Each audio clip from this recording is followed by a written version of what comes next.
Hey you guys, welcome to book review number 63. The Beautiful and the Damned, a portrait of the new India by Siddhartha Deeb. Well, what this book was it was about 5 vignettes that took place in India, having to do as Deb visited. Deb is a man, by the way, or Siddhartha. Yeah, Deb's his last name. Visited 5 places. 1, 2, 3, 4, 5. Yeah, kind of in India, and the progression was sort of like the most wealthy to the most depraved, i.e., the beautiful and the damned. Well, let's get into it. The first kind of portrait was of. It's called The Great Gatsby, A Rich Man's India. And it's about Ardam Chardhuri. And he's sort of new money, new wealth, multi-millionaire, multi-times over, but only in his 30s. And he started a management school, sort of like a for-profit management school in 6 that eventually expanded to I think like 6 or 7 cities across India.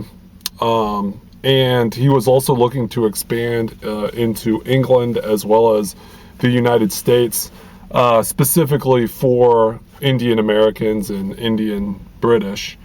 But kind of one of the questions was how much money does this guy really have, and how effective are the classes that are taught from this management institution? Now, one of the things Siddhartha mentions about the school, I think it's called Sat Bari, I think that's the name of the school, was like I said, how successful was the school? In that, I think he stated that over 50% of its graduates eventually got folded back into the campus system. Now, this isn't a campus system that's like a research system. It's a for-profit university. So at what point does it stop becoming a university where things are taught? You know, it's not like it's a complete scam because there are skills learned. But also, when the majority of people that go to this are brought back into the fold of the university to expand the size of the university, when does it start becoming a Ponzi scheme? Or if not a Ponzi or pyramid scheme, at least something kind of approaching that in, the entry level you pay in, and then you become part of the system, which eventually all moves towards the top, toward Ardenham. I think that's his name. Okay, so the second chapter is about Bangalore, India. That first one was primarily set in Delhi. At least that's where the central campus is, and the campus that he visited, that's chapter 1, The Great Gatsby. And primarily takes place in Delhi, because that's where most of Siddhartha's research was. That's where the main campus is. Okay, so Ghost in the Machine. The second chapter is about, or the second vignette, I guess you could call it the second chapter, is about the IT industry, or the call center industry within Bangalore, which is the center of where it's at. Hey, I'm just going to check that this is recording real fast. I'll be right back. Yeah, we're recording, so it's good. Is the center of the high-tech industry within India, and kind of has been a big boom city, growing faster than even, say, like Bombay, I think, or definitely faster than like Calcutta. And what he kind of explores is the no man's developed land on the outskirts of the city, where right at the peak of the boom in 2008, before things started going south, things in the IT industry in India went south at a precipitous rate. The entire world economy slowed down in 2008, but like sort of like new high-tech industries particularly fell. And one of the things he mentions in The Ghost in the Machine is actually how much real estate was, and real estate's a big precipitous decline everywhere in the world, big speculative market, but how that was tied to the IT industry and a lot of growth in Bangalore. That it wasn't really like the center of the city of Bangalore, but kind of all these tech suburbs around the outside that all grew. But hand in hand with that was the profit made by the companies that developed this land. And actually, one of the things he mentioned is that the biggest IT industry was also, or like call center type industry, was a conglomerate that also was the largest real estate developer in the Bangalore area. So obviously, it's sort of like almost paying your own company off in creating all these new parks and everything. He also mentions, sort of how a lot of Indian engineers would move to America and kind of see the sequestered life of suburban America, and how this was kind of re-exported back to India when these engineers, after a time in the United States, would move back to India as part of the growth years. And so you saw a lot of suburban tract housing around Bangalore, certainly more than you would around more like provincial type cities. And in this, one of the things is in 2008, which you saw a lot of in 2000, I think it was 2008, 2009, but it was already slowing down in like 2007, 2008. Actually, India was one of the canaries in the coal mine for the world economic slowdown because it had been so hot, but it also slowed down slightly earlier than some other countries. Not to say that it like collapsed across the board, but there was significant lagging in the Indian economy. And he said specifically in Bangalore, one of the things you would see were like half-developed housing tracts. And one of the things he mentions in a later chapter, not The Ghost in the Machine, but in a smaller neighborhood, or maybe a area that was still suburbia but not quite as wealthy as the like $1 million houses that he was talking about in Ghost in the Machine, is people thought that people were actually finishing the houses themselves so that they could move in, because there's laws in India that make it much harder to repossess a fully done house than a half-done house. So the developer would develop the house most of the way, and then the residents, in fear that their houses would be repossessed before ownership, would actually finish the houses themselves, or sometimes even live in the houses before they were even fully completed, so that they would have more legal protection. Let's see, what else went on in this chapter? He talks about some of the special administration zones. Oh, he talked about there was like a nano poet that kind of led a lonely life of writing poetry onto chips, that computer chips, which were developed in this industry. I think it was Intel, but he never mentioned that. And the only other people that would ever see this would be like other computer technicians, in case like somebody took their computer in to be fixed. It wouldn't actually be part of something the consumer would see. It would be only something that either a amateur expert or like someone that you would take in would see. So like if you took it into a computer place to fix your computer, they would see it then. And yeah, it was kind of sad, and he wrote these poems that you could only read in binary code. It was pretty crazy. Let's see. What else we got? Talks about, like a lot of these people in the call centers are very depressed. So there's a short section in The Ghost in the Machine about this firm that specializes in bringing happiness to the workplace, and all the things involved in that. That happens in the United States, but I think considering these call centers are high sources of wages, at least relative to India, but also very sort of confining or isolated from everyday Indian life, particularly for the people sort of at the baseline call center level, not like the executives or anything. They need their happiness just like anyone else.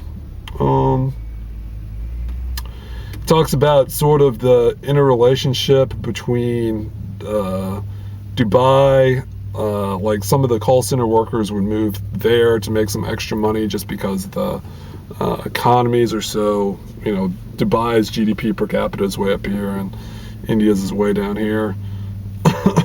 Oh, excuse me, that's actually in red sorghum. Okay, enough on the ghosting machine. This is going to go real long if I go through all this. Red sorghum, farmers of the free market. This is when he actually moves into the countryside. He talks about these farmers that grew red sorghum with a promissory note to a seed seller and then harvest distributor. I don't know what you would call it. Somebody that buys the crop back and then sells it to like grocery stores and stuff. That person had made a promissory note that they would buy red sorghum at a certain price, and the farmers agreed to it and spent a significant amount of the year growing red sorghum, but because the price collapsed of red sorghum, and there was espionage by the competitors. Essentially, the competitors, to a small degree, flooded the market with red sorghum so that prices would drop, so that the promissory note that this businessman made to the farmers that I'll buy red sorghum at this rate was no longer the profit rate. So we had to kind of scramble to he was either going to take a loss or the farmers were going to take a loss because the price of red sorghum was no longer where it was. And I guess the key thing in this is that there wasn't any like legal protection that either the farmers or the businessman could have, either for his competitors artificially dropping prices or the farmers for their promissory note. Now, the businessman might be out of luck in America, but I think that if a promissory note is made for a certain price rate and signed as contract in the United States, they'd probably be sued, or they'd probably sue and probably could win against this businessman. But by the end of the chapter, it didn't actually state that the farmers were paid off, even though the businessman was trying to, like I said, he seemed like kind of like not a good guy, but not a bad guy. He was kind of scrambling to pay these farmers off, but there was still some question of whether he was actually going to be able to do it, whether he was going to take on the debt, or whether farmers were going to take on the debt. And this chapter also mentions the Dubai thing, and that a lot of these farmers that are sort of the low-level farmers that have to rely upon middlemen, seed distributors, often run out of cash in failing crop years, so they have to move as labor to either Singapore or like Southeast Asia or Dubai, the oil states of essentially Dubai or the oil states of the Arabian Gulf. So it kind of talks about how people get stuck in that situation. That was kind of tied to the crop failure with the red sorghum. It was a reflection on what had happened in the past to these farmers. And they also mentioned that the farmers had like a huge riot, that without legal protection, that they essentially went to this guy's house and burned it down, even though he lived also in a compound near his warehouse somewhere else. So he didn't die or anything, but his house was burned to the ground. That's enough for red sorghum. The last two are the factory, the permanent world of temporary workers. This was, if not the saddest chapter. Like I said, this kind of goes from the very wealthy all the way down to the destitute. If not the saddest chapter, it was the most grinding chapter in terms of poverty. These people were in the factories, essentially sequestered from management because they were hired on by a third party, lived in squalid conditions. It was almost completely male. One of the things that he actually stated, man, I'm just talking. One of the things he actually stated was that unlike slums in Dubai or Calcutta that also had women and children in them, which tended to add sort of like a vigor or some sort of sense of life that these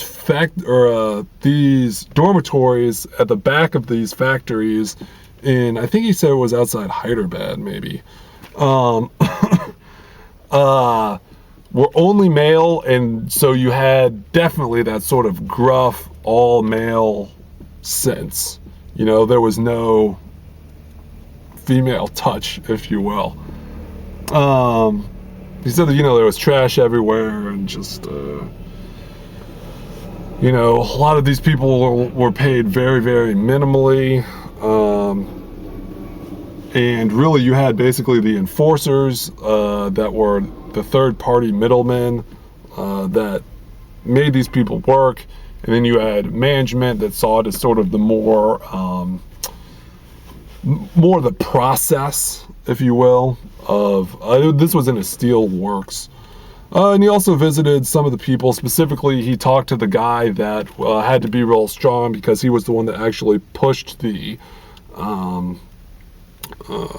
widgets or whatever it was into the 2,000 degree furnace, you know, this really, really hot furnace to be melted down. And then I'm not sure exactly like what it would look like, but yeah, he was the one that was kind of at the most gruff position, or the position that required the most stamina. And one of the things he said is he wasn't a good guy or a bad guy, this very low-end worker, but because life had kind of worn him down, he couldn't specifically or describe the specifics of how he felt or what he thought the job was like. He could only use sort of like, not that he was dumb, but he kind of only had the ability to use broad descriptives like, this is very good, or this is bad, or my back hurts. Like, he was talking about medical things rather than having the money to have a specific medical diagnosis, or just himself knowing how to describe it. He just would merely say, oh, I've got pain in my back. And that's it. That's all he could do. I kind of know that a little bit.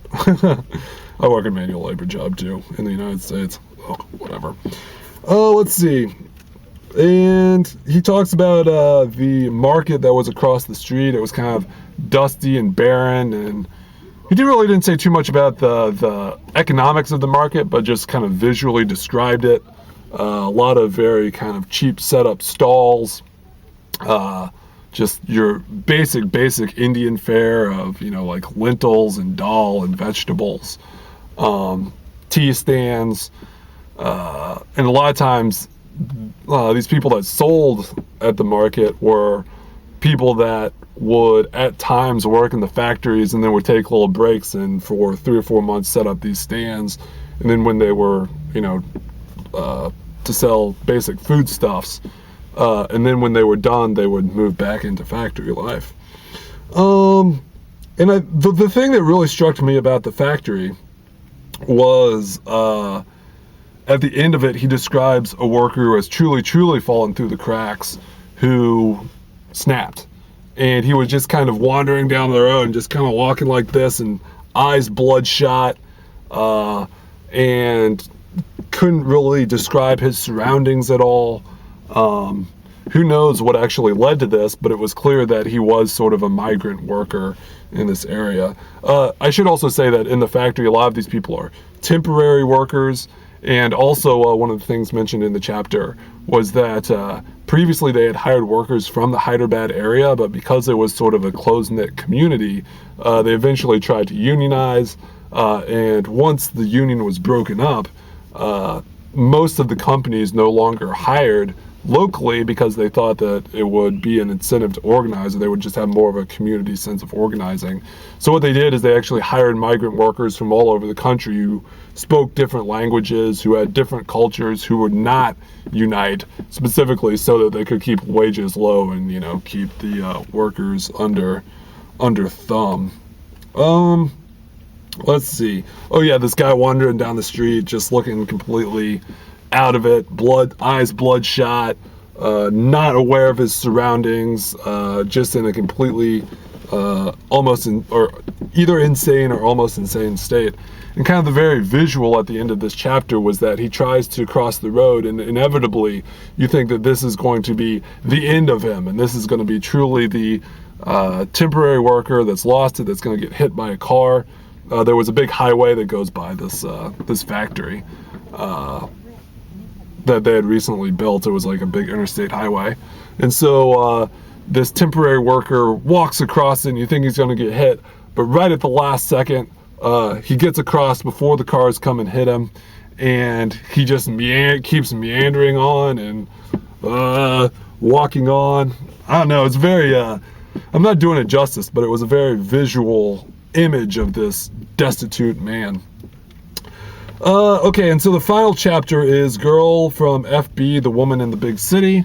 Now this isn't as grinding as the factory, but it has to do with kind of temporary, or not temporary worker, but a worker from rural India, specifically the Northeast, which is actually the least, if you think Indian, the least ethnically Indian enclave of the nation state of India, looking much more like East Asiatic or Southeast Asiatic than most Indians.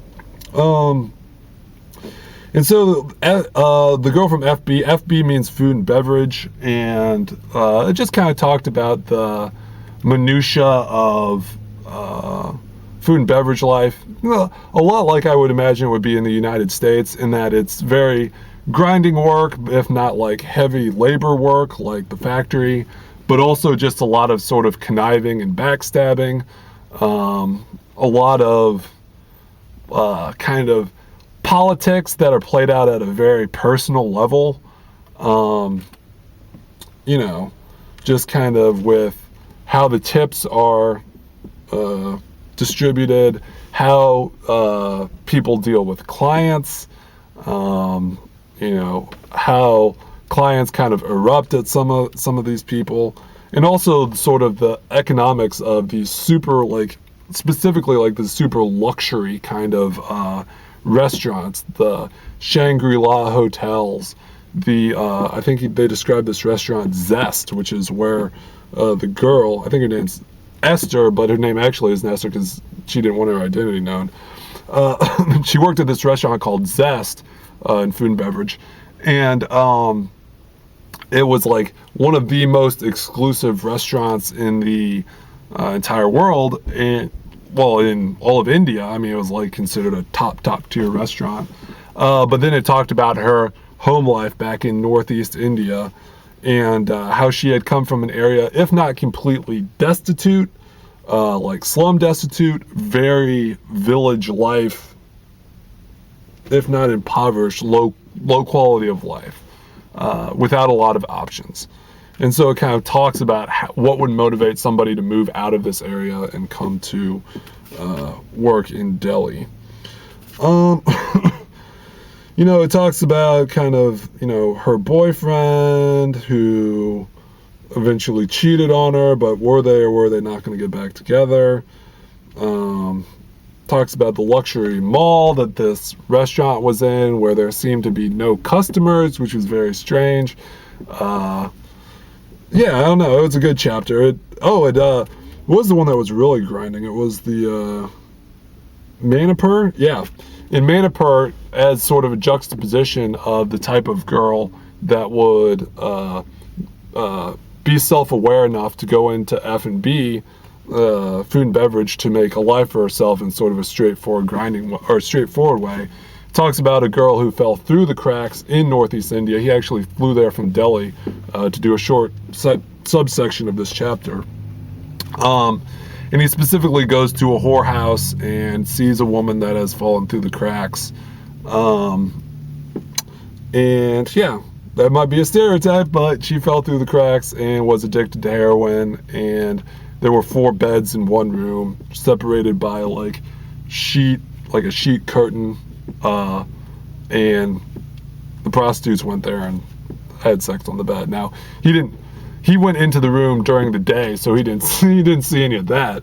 But he did get the image and the sadness of the woman in Manipur in northeast India who had fallen through the cracks. Let's see. They talk about the boyfriend, America again. Yeah, I feel like the last chapter really kind of pulled back the. I know I just talked about the curtain. Pulled back the curtain in front of the Glitz life. You know, the first two, The Great Gatsby and The Ghost of the Machine, are sort of about the money-making India, the new India, but then like what services that.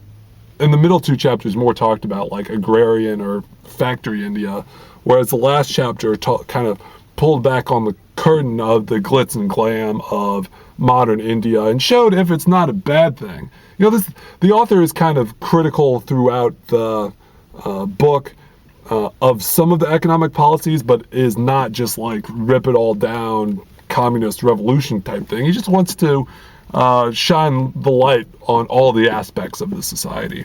And so in the last chapter, it's the one where the poverty most meets the glitz and kind of the curtains pulled back on what the life is like for the majority of people that eventually make this new kind of glitz India what it is. So I've gone on forever. This is a good book. It's sort of, I'd say it's a lot like Peter Hessler's Country Driving, which I'm going to do a review on soon, in that it focuses on a couple different things, but the author also inserts himself, not a lot, but just the right amount into the storylines to make it good, not just like as if it was a modern historical piece. It's really sort of like a revelation to the author as well. So yeah, I've gone on forever. The Beautiful and the Damned, A Portrait of the New India by Siddhartha Deb. All right, you guys, like I said, I've gone on too long, so keep checking these book reviews out.